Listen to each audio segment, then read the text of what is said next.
Welcome to wizard.com. This is Ashwini, maths tutor. Our question is, the sides of the triangle are 22.5 centimeters, 25.25 centimeters and 19.60 centimeters. Find its perimeter. We have given the sides of the triangle.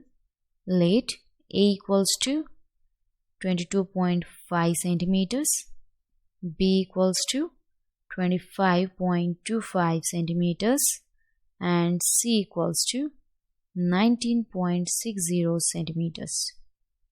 So perimeter of the triangle will be the sum of the sides of the triangle.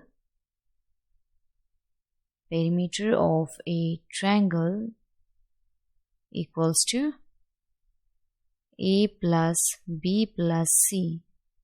So it is 22.5 plus B is 25.25 plus C is 19.60.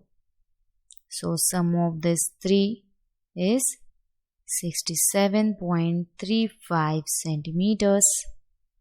Hence,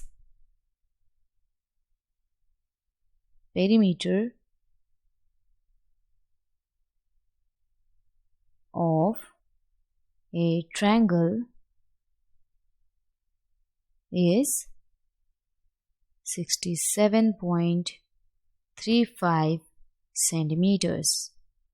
From available options, we have option A as 67.35 centimeters.